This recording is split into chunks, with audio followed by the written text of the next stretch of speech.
You've just landed in the music landing zone. I am going to be talking about an incredibly exciting album today.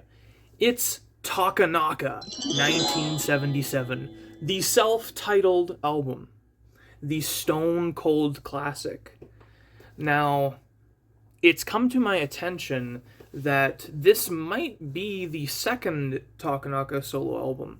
If somebody knows what month in 1977 Takanaka and An Insatiable High were released, put it in the comments because Discogs said one thing and Wiki says another thing, so I have absolutely no idea which one is correct, or were they shipped on the same day? I could see that happening. Yeah, so I have no idea on that, but in this review series, I guess Takanaka 1977 will be the third, and I might make some points here that go off of, the review series that I'm doing in this sequence. So if it's wrong, just keep that in mind. But yeah, this album, I guess I'll just gush at first. This is, in my opinion, the first truly, truly amazing Takanaka album. This album is so good. So good. Seriously. It is amazing. With that out of the way, this album takes a lot of what you saw on An Insatiable High. Not everything, of course. Takanaka does like to bring new things to the table in albums quite a bit. Occasionally there's an album that is quite reminiscent of the previous one, but usually not tremendously. It kind of takes his Takanaka spirit, his bass sound, you could say, and applies a new layer of amazingness over top of that. But yeah, so this one has a samba, mambo, is it mamba? Whatever, sort of vibe on it quite a bit. And this album is literally always either exciting or drop dead gorgeous. This album's entire track listing is just stacked with stone cold classics. Literally. You just take a look at almost any of these tracks on this album. Summer Breeze opens you up with an incredible vibe immediately. Off the bat, it's amazing. It's astounding.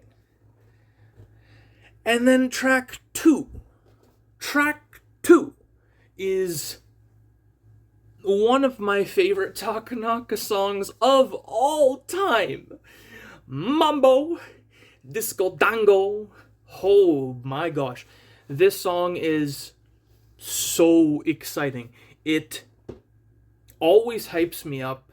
I'm a bit of a lethargic person. Always have been. I'm not all that hyper. But this song, woo! It is incredible. It is energetic. It is exactly what I want to hear from Masayoshi Takanaka. I'm going to mispronounce a lot of things in this video and all throughout the Takanaka series because I can barely speak English. So as I get corrected in the comments, I will attempt to remember how to pronounce some of these things. Like I believe I was just corrected that it's not seashells like a seashell, it's Seychelles, something along those lines. His debut, because they're islands off of Africa or something like that, from what I remember in that comment. So anyway, I'm gonna mispronounce this next track. Sweet Agnes, maybe. Just another gorgeous track. Mambo Magic, it doesn't quite reach the same heights as Mambo number 5 for me, Disco Dango. But Mambo Magic is another one of my favorite on the album. It's just this energetic mambo vibe that you just need to hear. You need to hear this album. Please. If you've not heard this album, this is one of the best starting off points for a Takanaka fan. So if you've put on my series and are like, I don't really know where to begin in this huge discography, this for the 1970s might be, in my opinion, the place to begin. Moving on, we have I Remember You. This track, it reminds me quite a bit of Good, Bad, Old Days off of An Insatiable High. It is gorgeous, gorgeous playing, gorgeous bass, gorgeous guitar, all over the track, set to this kind of emotional, stringy section that is also gorgeous.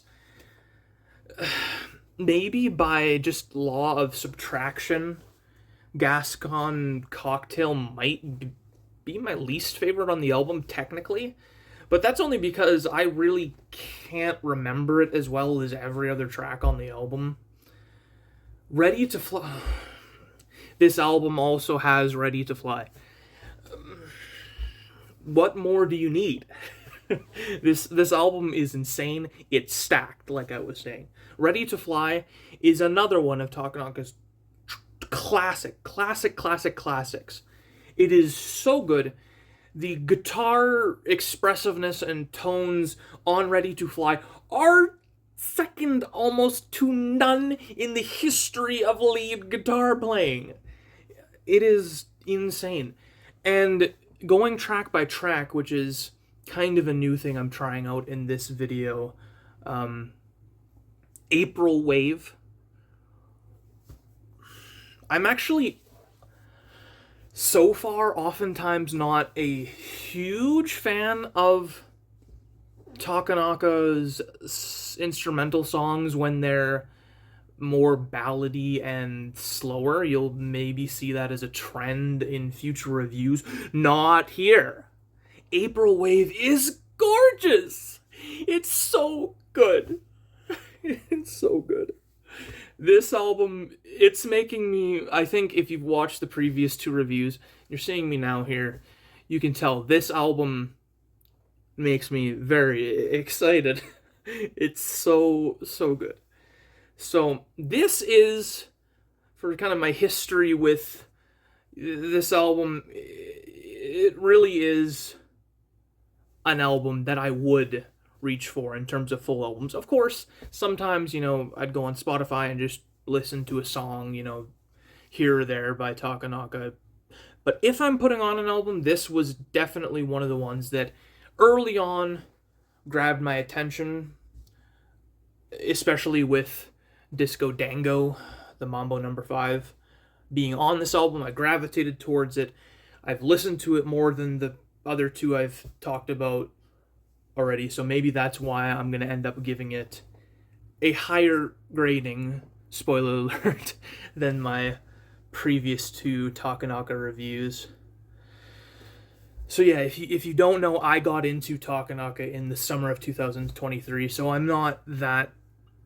I don't have a ton of history with Takanaka yet, other than just becoming kind of obsessed in these past 2 or so-ish years. Oh, man. So I guess we're almost to the point of the video where I can talk about my score rating out of 10. In fact, why don't we do it now? I'm going to give Takanaka 1977 an 8.5 out of 10. Absolutely deserved. Because I've decided on this channel I'm going conservative, there are times when I probably could give this a full 9 out of 10. But I'll go 8.5 out of 10. This album, if I haven't said it enough, is incredible. It shows Takanaka at his absolute best in this classic 70s period that is much more well known than some of his other periods that I'll get to later. This album, I would recommend you listen to it. I would recommend you go out and support the album in streams and likes and comments and shares and purchasing the album if you can. It's tough financial times right now, but man, oh man, this album is... it's, again, front to back. Incredible. So this has really been my review ramblings about Takanaka, the 1977 album. If you would please like, comment, share, subscribe, all the things that help out small channels. I want to reach the Takanaka audience. I want to reach music audience more broadly in general as well. I want to hear from you guys because, I'm just some idiot with a phone on the internet and, I don't have the 50-year history with listening to Takanaka. I don't have all these, So yeah, put what you think about this album in the comments. Gorgeous. Exciting.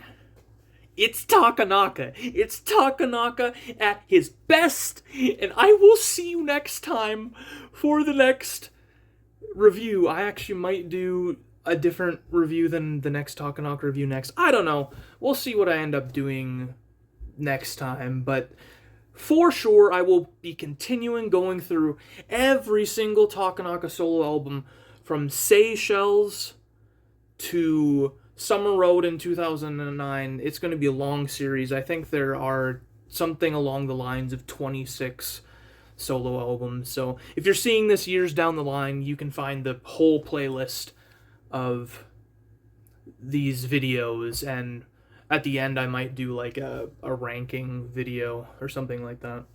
So yeah, thank you so much for watching. I've rambled at the end as well. It's something I do. Hopefully, as time goes on, I will become better at this speaking in front of a camera thing. But anyway, thank you so much. I will see you next time.